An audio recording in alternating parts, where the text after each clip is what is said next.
Madam నమస్తే అండి. నమస్తే. రాష్ట్రంలో ప్రశ్నించే గొంతుకలను అనగదొక్కుతుంది కూటమి ప్రభుత్వం. దానిలో భాగంగానే కేవీ రెడ్డిని కానీ లేదంటే ప్రశ్న రావణ్ అలియాస్ జోసెఫ్ను కానీ అరెస్ట్ చేయటం, ప్రశ్నిస్తే ఓర్చుకోలేకపోతుంది కూటమి ప్రభుత్వం అని జగన్మోహన్ రెడ్డి గారు ఒక సుదీర్ఘమైన ట్వీట్ అయితే వేశారు. అసలు దీన్ని ఎలా చూడాలంటారు? నిజంగానే ఆంధ్రప్రదేశ్లో వాక్ స్వాతంత్ర హక్కు లేకుండా పోతుంది అనుకోవచ్చు అంటారా? అందరికీ నమస్కారం అండి. ఎవరైతే రావణ్ అలియాస్ జోసెఫ్ అనే వ్యక్తి అతను చేసిన ప్రసంగం చూసి కూడా అది ప్రశ్నించడం అంటారా? అది దూషించడం. ప్రశ్నించడం అనేది ఎక్కడుంది? అక్కడ కన్స్ట్రక్టివ్ క్రిటిసిజం చేయాలి ఎప్పుడైనా. ప్రశ్నించడం అనే దానిలో ఒక విమర్శ, ఒక రాజకీయంగా విమర్శ చేయొచ్చు, ఒక ఏదన్నా సంక్షేమాల మీద విమర్శలు చేయొచ్చు, ఏదన్నా ఒక మంచి పని మీద విమర్శలు చేయొచ్చు. ఇది చేయట్లేదు, అది చేయట్లేదు అని విమర్శలు చేయొచ్చు. కానీ దూషించడం అనేది పనిగా పెట్టుకొని వ్యక్తిగత హననానికి పాల్పడుతూ ప్రతి ఒక్క వ్యక్తిని, ఒక రాజకీయంగా ఒక పరపతిలో ఉన్న వ్యక్తిని, అటు చంద్రబాబు నాయుడు గారిని కానీ, పవన్ కళ్యాణ్ గారిని కానీ, లోకేష్ గారిని కానీ, వీళ్ళందరినీ కూడా వ్యక్తిగతంగా దూషిస్తూ ప్రశ్నించడం అనే మాట అసలు ఎక్కడుంది? ప్రశ్న అనేది ఎక్కడుంది? ప్రశ్న అనే పదాన్ని అడ్డం పెట్టుకొని దూషిస్తున్నారు. దీన్ని జగన్మోహన్ రెడ్డి గారు సమర్థించడం అనేది చాలా తప్పు. ఇతను కూడా అంటే దూషించమనేగా వాళ్ళని రెచ్చగొడుతున్నారు. ఇలాంటి వాళ్ళని చట్టపరంగా చర్యలు తీసుకోవాలండి. అసలు రాజ్యాంగం ప్రకారం ఫ్రీడమ్ ఆఫ్ స్పీచ్ అంటే ఏంటండి? Does not mean freedom to abuse. ఎప్పుడు కూడా అది పర్సనల్గా దోషాలకు వెళ్ళకూడదు. దానికి కరెక్ట్గా క్రిటిసైజ్ చేయండి, అది ఒక విమర్శలాగా ఉండాలి అంతే తప్ప ఒకరి హక్కులను ఉల్లంఘిస్తూ వేరొకళ్ళ చేయటం అనేది చట్టరీత్యా నేరం. ఆర్టికల్ 19 క్లాజ్ 1 ప్రకారం దీన్ని అడ్డం పెట్టుకొని వీళ్ళు భావ ప్రకటన స్వేచ్ఛ అంటున్నారు. కానీ భావ ప్రకటన స్వేచ్ఛ కాదు, దానికి కొన్ని పరిమితులు ఉన్నాయి, దానికి కొన్ని లిమిట్స్ అనేది ఉన్నాయి. 19 క్లాజ్ 2 ప్రకారం, రాజ్యాంగం ప్రకారం వీళ్ళు కొన్ని పరిమితులు. అవేంటంటే ఒకరిని తిట్టడం కానీ, డెత్ థ్రెట్స్ ఇవ్వటం కానీ, వ్యక్తిగతంగా దోషాలకు పాల్పడడం కానీ, మహిళలను టార్గెట్ చేయడం కానీ, మత విద్వేషాలను రెచ్చగొట్టడం కానీ, శాంతి భద్రతలకు భంగం కలిగించడం కానీ, ఇవన్నీ కూడా చెయ్యకూడదు. ఇవి చేస్తే చట్టరీత్యా నేరం, శిక్షార్హులవుతారు ఆర్టికల్ 19 క్లాజ్ 2 ప్రకారం. అయితే ఇలా చేసే వాళ్ళని మీరు ప్రత్యేకంగా వాళ్ళని కావాలని పెట్టి దూషించి వాళ్ళని వెనకుండి సపోర్ట్ చేసి ఇంకా మీరు సమర్థిస్తారా? ఇలాంటి వాళ్ళని చట్టరీత్యా నేరం, వీళ్ళ మీద చర్యలు తీసుకోవాల్సిన అవసరం ఉంది. అంటే ఇక్కడ ఇలాంటి వాళ్ళని కూడా జగన్మోహన్ రెడ్డి గారు ఎలా సమర్థిస్తున్నారు అంటే, గతంలో చూసాము ఏదైతే కనుక క్రిటిసిజుగా క్వశ్చన్ చేసిన, అంటే ఒక పోస్ట్ రాసిన రంగనాయకమ్మ గారు కానీ, లేదంటే అంకబాబు గారు 70 సంవత్సరాల వృద్ధుడైనటువంటి అంకబాబు గారు, journalist, senior most journalist Ankababu గారిని కానీ అరెస్ట్ చేసినప్పుడు ఆ రోజు ఇదే ప్రజాస్వామ్యం గురించి జగన్మోహన్ రెడ్డి గారు ఎందుకని మాట్లాడలేకపోయారు అనుకోవచ్చు. అవును, ఎంత దారుణంగా అండి. ఒక చిన్న పోస్ట్ని ఫార్వర్డ్ చేసిన దానికే మీరు దాన్ని విమర్శించారు, వాళ్ళని ఇచ్చేశారని చెప్పి వాళ్ళ మీద ఎన్ని రకాలుగానో చర్యలు తీసుకున్నారు. చట్టపరంగా అసలు తీసుకోకూడని చర్యలన్నీ తీసుకున్నారు. ఇది మరీ దారుణం అనమాట. ఇప్పుడు వ్యక్తిగత దోషాలకు పాల్పడుతూ దారుణంగా దూషిస్తుంటే, మతాలని, కులాలని రెచ్చగొట్టి, దేవతల్ని, ఆ నాయకుల్ని అందరినీ కూడా దూషిస్తుంటే వాళ్ళని వెనకేసుకొస్తున్నాడంటే ఇతన్ని ఏమనుకోవాలి మనం? అంటే ఇతను కూడా ప్రజా వ్యతిరేకే కదా. ఇలాంటి దోషణలు చేయడం అంటే చట్ట వ్యతిరేక కార్యకలాపాలకు వీళ్ళు పాల్పడుతున్నారు, వాళ్ళని సమర్థిస్తున్నారు. అంటే ఇతను ఏంటి అంటే, ఒక రాష్ట్రంలో శాంతి భద్రతలు కాపాడాల్సిన పరిస్థితుల్లో ప్రభుత్వం ఉంటే వీళ్ళకి శాంతి భద్రతలు లేకుండా చేయాలనే కదా. వీళ్ళ విద్వేషాలన్నీ కూడా, వీళ్ళ కుట్రలు, ఇదంతా కూడా ఒక కుట్ర. వీళ్ళు ఇక్కడ శాంతి భద్రతలు, మన రాష్ట్రంలో శాంతి భద్రతలు లేకుండా చెయ్యాలి, అలజడులు సృష్టించాలి, అంత గొడవలు చేయాలి, ఏంటి కులాలని, మతాలని రెచ్చగొట్టి పెద్ద నాయకుల్ని, లీడర్స్ అందరినీ కూడా, వీళ్ళందరినీ కూడా విమర్శించి ఇక్కడ రెచ్చగొట్టాలి జనాల్ని.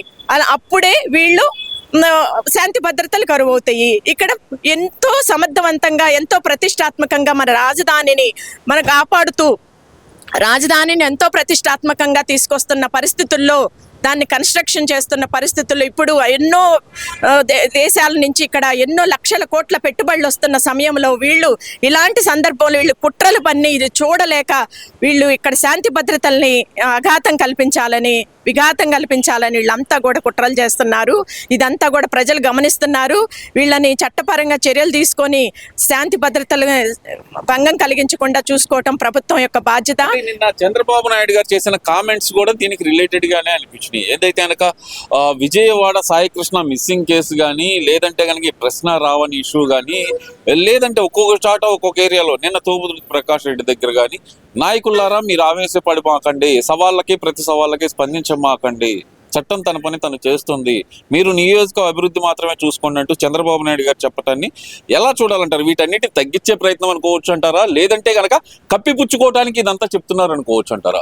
లేదండి, చంద్రబాబు నాయుడు గారు ఎందుకు ఇలా అన్నారు అంటే ఇది ఖచ్చితంగా వీళ్ళు కావాలని కుట్రతోటి శాంతి భద్రతల్ని ఇక్కడ విఘాతం కల్పించాలని రాష్ట్రంలో ఎన్నో లక్షల కోట్ల పెట్టుబడులు వస్తున్న సందర్భంలో రాష్ట్రాన్ని ప్రతిష్టాత్మకంగా రాజధాని నిర్మాణం జరుగుతున్న క్రమంలో వీళ్ళు ఇలా విద్వేషాలు రెచ్చగొట్టి కులాలని మతాలని రెచ్చగొట్టి మత విద్వేషాలను తీసుకొచ్చి గొడవలు చేయాలని చూస్తున్న క్రమంలో మనం వాటికి ఎక్కువ ఇంపార్టెన్స్ ఇచ్చి మళ్ళీ మనం తిరిగి వాళ్ళని రెచ్చిపోయేలాగా ప్రజలు శాంతి భద్రతలు లేకుండా అవుతాయి అని చెప్పి వాళ్ళ కుట్రలకి మనం మళ్ళీ తిరిగి వాళ్ళు అనుకున్నది జరిగిద్ది. మనం మళ్ళీ తిరిగి ప్రశ్నలు వేసి జనాలు మళ్ళీ రెచ్చగొట్టే ప్రభావంతో వాళ్ళు చేస్తుంటే వాళ్ళు అనుకున్నది ఇది జరిగిద్ది. అందుకని చెప్పి ఇలాంటి మీరెవ్వరు కూడా శాంతియుతంగా ఉండండి, ఈ చట్టం తన పని తను చేసుకుంటుంది, శాంతియుతంగా ఉంటేనే మన రాష్ట్రం ప్రశాంతంగా మనం రాజధాని నిర్మాణాలు కానీ వచ్చే పెట్టుబడులు కానీ ఇవన్నీ చక్కగా జరుగుతాయి అని చెప్పి చంద్రబాబు నాయుడు గారు అనే విధానం చాలా కరెక్ట్ అండి. అది మేమందరం కూడా సమర్థిస్తున్నాము.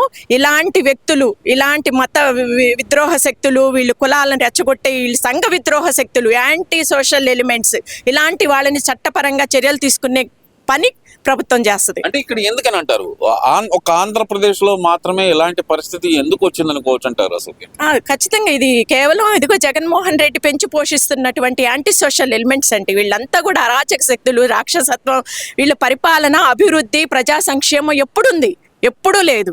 ఎప్పుడు ఉన్న 5 సంవత్సరాలు కూడా గంజాయి మాఫియాలు, అన్ని లిక్కర్ మాఫియాలు, అన్ని ప్రతి ఒక్క చోట అవినీతి ఇవన్నీ జరుగుతాయి. వాళ్ళకి ఏంటంటే వాళ్ళ టైంలో ఇదంతా జరుగుతుంది. వాళ్ళు ఏంటంటే రౌడీజాన్ని, గంజాయి వాళ్ళని, రౌడీల్ని, మర్డర్ చేసిన వాళ్ళని వీళ్ళందరినీ సపోర్ట్ చేసుకుంటూ వచ్చేవాళ్ళు.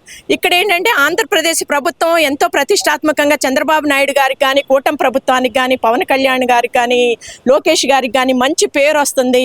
అంతా కూడా వాళ్ళ వైపు ఉంటున్నారు, వాళ్ళకి సమర్థిస్తున్నారు, వీళ్ళు సమర్థవంతమైన నాయకత్వాన్ని అభినందిస్తున్నారు అని ఏమి చేయలేక ఇలాంటి పరిస్థితుల్లో శాంతి భద్రతలు భంగం కలిగించాలి, ఇలా కులాలని మతాలని విద్వేషాలను రెచ్చగొట్టి వీళ్ళని చిచ్చుపెట్టాలి అనే ఇది కాన్సెప్ట్ వీళ్ళకు ఉంది కాబట్టి ఈ కుట్రలు ఇక్కడే జరుగుతున్నాయి అంటున్నాను. ఇక్కడ జగన్మోహన్ రెడ్డి గారు 5 సంవత్సరాలు ముఖ్యమంత్రిగా పనిచేసిన వ్యక్తి, ఎవరికి ఎలాంటి శిక్షలు పడతాయో తెలియదు అంటారా? ఆయన ఎందుకు ఇలాంటి వాళ్ళని మాత్రమే సపోర్ట్ చేస్తున్నారు అనుకోవచ్చు అంటారు? గతంలో చూసాము తెనాలిలో ఏదైతే గంజాయి బ్యాచ్ మీద పోలీసులు దాడి జరిగిందో ఆ రోజు అక్కడికి వెళ్ళి వాళ్ళని పరామర్శించడం, ఇక్కడ ఒక రౌడీ షీటర్ని ఇంటికి వెళ్ళి పరామర్శించడం, ఇంకా ఇలాంటి వాళ్ళనే ఎందుకు చేస్తున్నారు అనుకోవచ్చు అంటారా? ఎందుకు చేస్తున్నారు అంటే ఇక వాళ్ళ నైతికతే అదండి, వాళ్ళ తీరే అది, వాళ్ళ పద్ధతే అది, వాళ్ళ సంస్కృతి అది. అరాచకం, రాక్షసత్వం. ఎక్కడ కూడా ఒక ప్రజా సంక్షేమం అని, ఒక ప్రజల కోసం అని, అభివృద్ధి అని, రాష్ట్రం బాగుపడాలని ఎక్కడైనా వాళ్ళకు ఉంటాయి కదా, అలాంటిది ఏం లేదు.